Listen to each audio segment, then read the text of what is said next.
Olá, alunos, olá, alunas, sejam todos bem-vindos a mais um Chá da Tarde, hoje com um tema muito importante, que é Geografia e os desafios contemporâneos, sustentabilidade, urbanização e mudanças climáticas. Para o chá de hoje, temos uma convidada muito especial, que é uma professora aqui da Casa de Geografia, a professora Valdirene Dantas.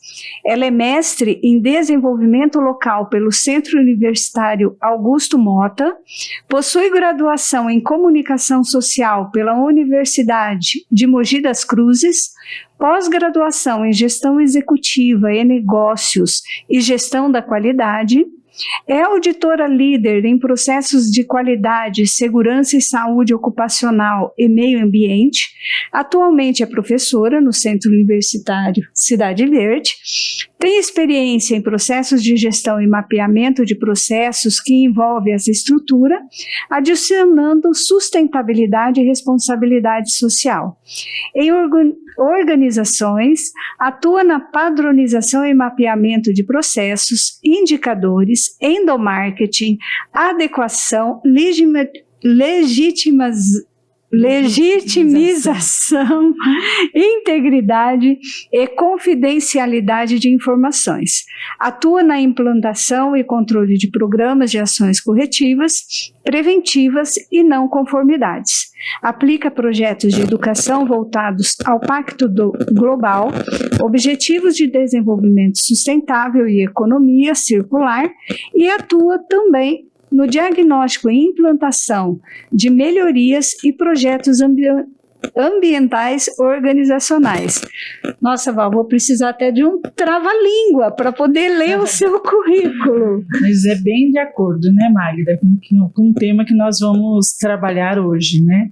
Falar um pouco sobre esses desafios aí que nós estamos já enfrentando, né? Perfeito. Então, já para iniciar, vamos começar falando sobre sustentabilidade. Muito bem. Sustentabilidade, hoje as pessoas entendem muitas vezes que é um projeto de uma empresa, de uma organização, mas em si, dentro do conceito, né, da vivência que nós temos no dia a dia, a sustentabilidade é o que nós estamos fazendo para atender as necessidades do presente sem impactar, principalmente, né, nas futuras gerações. Isso é sustentabilidade. Né, o quanto que a gente consegue enxergar que os nossos atos hoje têm um impacto nas futuras gerações e que a gente vai continuar mantendo esse mundo, né, para essas pessoas. O mundo está mais populoso, né? A gente já passou dos 8 bilhões de pessoas e vamos entender um pouco esse conceito, né? Como que você consegue, o tamanho do mundo está o mesmo, né? Das terras, dos territórios, os recursos vêm dos mesmos lugares, mas a população ela aumentou. E bom, então como que você consegue fazer com que abastecer toda essa população dentro de um mesmo mundo? Acho que esse é o principal aí desafio que nós temos, né? E esse desafio ele envolve principalmente, né, a exploração dos recursos naturais, a questão da transição principalmente, né, para fontes renováveis, fontes de energias renováveis. Isso faz parte do processo de sustentabilidade, da conservação da biodiversidade, o quanto que a invasão urbana não está fazendo com que a gente perca, né, venha a perder aí a parte da natureza que a gente precisa dela, né? E a outra questão, gestão de resíduos, né, com essa e redução da poluição, com toda essa demanda que nós temos em relação aí ao processo de sustentabilidade. Então, deixar bem claro, né, que a sustentabilidade ela é isso. Ela é o quanto que a gente consegue hoje, no mundo atual, manter, né, dar apoio às necessidades atuais, usando esses recursos naturais aí, biodiversidade, tudo que envolve o meio ambiente. Certo. Ô Val, e como que está assim em relação à urbanização? Como que isso afeta as pessoas nas cidades?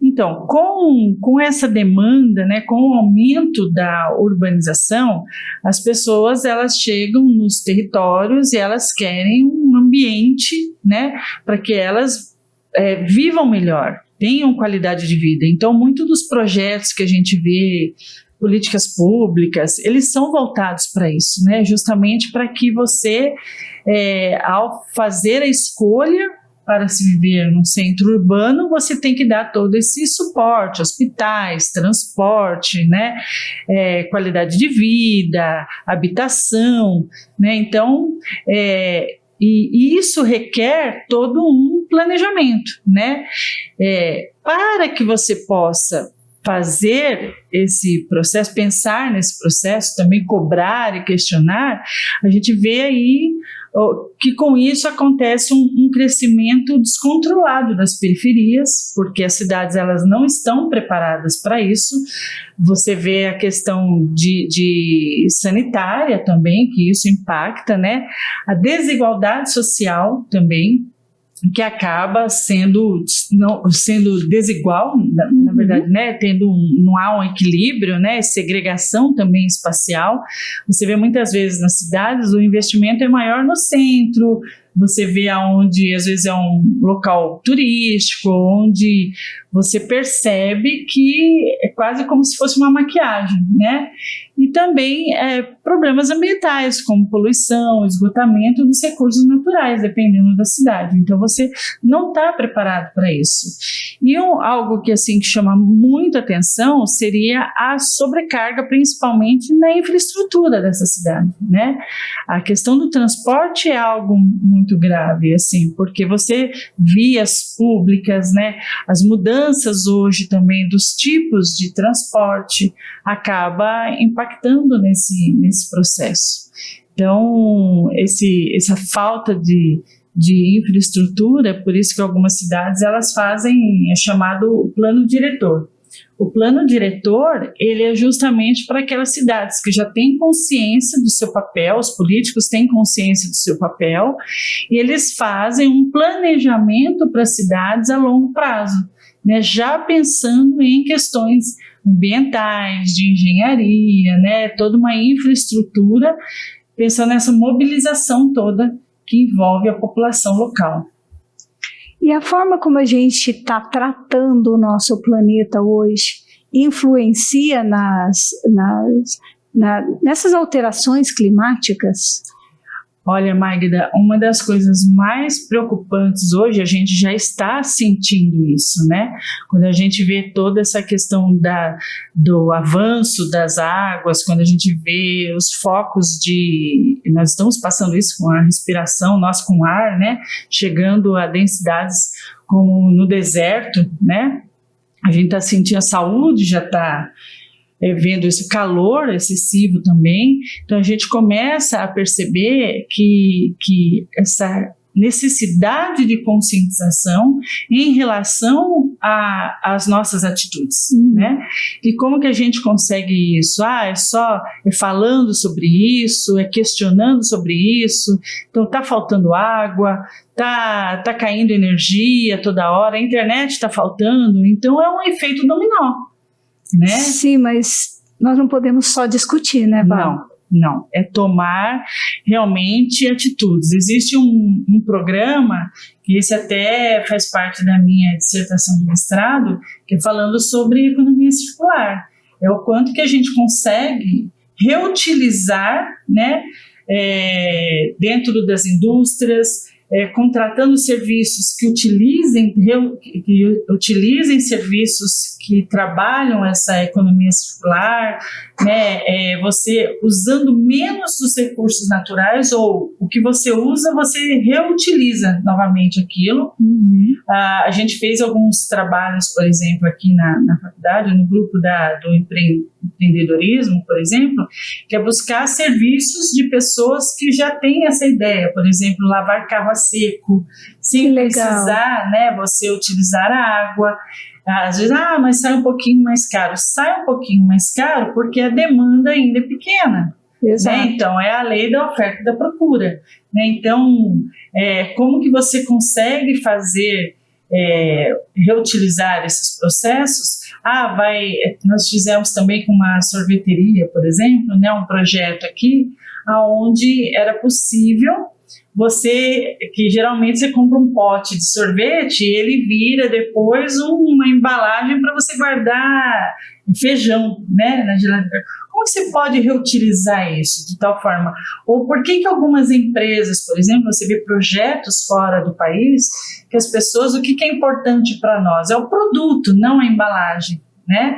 Então, quanto que você pode ir com a embalagem e comprar o produto, às vezes, num preço menor. E com isso, porque também tem muitas regulamentações voltadas para isso também, que exigem que a matéria-prima seja virgem. Então, é rever isso, até que ponto também isso não impacta, porque para você comprar hoje, né, o consumo ele é gigantesco para toda essa população, você tem uma população consumista, né? Então, para você hoje usar uma camiseta, uma calça, um tênis, uma calça, quantos 1.000 litros de água para a produção? Será que eu preciso realmente de tudo tantas, isso, né? E a gente vê, por exemplo, a questão do aumento, da mudança, por exemplo, dos meios de transporte, né? Um material riquíssimo, um dos artigos que a gente utiliza, inclusive, é falando sobre a história do transporte, né? Por que toda pessoa, é uma questão de status, toda pessoa ter um carro? Andar sozinho muitas vezes nesse carro, isso significa que você atingiu status de felicidade, status de poder, né? E quando você vai para outros países fora, você vê que há outros meios de transporte, as pessoas não são tão apegadas a isso, exatamente, né? Utilizam transporte urbano, isso é algo que deveria ser mais atendido, e a gente parece que trabalha ao contrário, né? Então você, ao invés de trazer a população para o uso desse transporte urbano, então você não consegue, porque você não tem horário, os ônibus, né, tem péssimas condições, então passa longe. Então, como que faz essa mobilidade? E estão chegando agora os carros elétricos, né? Sem dúvida nenhuma. Para nós hoje, ele emite menos dióxido de carbono, que impacta muito na natureza, por conta dos combustíveis também, né? E mesmo quando a energia usada não é limpa, né? Então, a melhoria de qualidade do ar desse veículo, ele é muito melhor do que o atual. Sim. Só que quem é que pode comprar um carro desse? E tem outra situação, ele pode ser muito bom com relação às questões de energia, mas ele possui uma bateria que ela é de lítio, altamente contaminante. Então, o que deveria andar em conjunto, né? Essas empresas, ao trazerem soluções que sejam por completo, em todo o processo, né? Acho que isso que deveria ser considerado aí na hora quando você for tomar uma atitude, e essa atitude tem que ser pensada em tudo que envolve ela, que é o que a economia circular faz. Ela fala assim, você pensa desde o fornecedor, que ele também esteja fazendo isso, eu tenho um repensar na minha empresa, aquela água que eu utilizo, por exemplo, dá para eu reutilizar ela volta, eu tenho uma estação de tratamento com que não de repente eu precise usar ela para o meu consumo, mas para fazer a limpeza, usar às vezes nos banheiros, né? Então é você rever os seus conceitos, e é o que a gente faz no mapeamento de processos, né? Olhar aonde que eu posso estar aí fazendo essa verificação. E a saúde pública, ou mesmo o poder público, ele pode também estar trabalhando com isso a partir do momento que ele começa a incentivar fornecedores que já estejam trabalhando com essas ações, né, com essas atitudes. E aos poucos a gente vai atingindo aí as outras camadas aí da população. Perfeito, Val. É um assunto tão importante para tão pouco tempo, né? E tem tanta coisa para se dizer, tantos exemplos de projetos que já existem, né, em andamento, mas infelizmente o nosso tempo é curto. É uma pena. É uma pena, mas vai ter outros momentos que a gente vai poder se encontrar, né, para discutir mais esse assunto tão relevante. E então eu quero te agradecer mais uma vez. Eu que agradeço a sua participação, como sempre brilhante. Obrigada e até a próxima. Muito obrigada. Eu só queria fechar para os alunos para que eles sempre tenham a mente mais aberta, né, com relação ao quanto que eles também podem contribuir no dia a dia em suas atitudes para que a gente chegue nesses resultados juntos, né, que a gente busque isso. Isso não é uma ideologia, isso realmente é uma necessidade. Perfeito, né? Perfeito. Muito obrigada. Obrigada, Val. Obrigada, até mais. Tchau, tchau.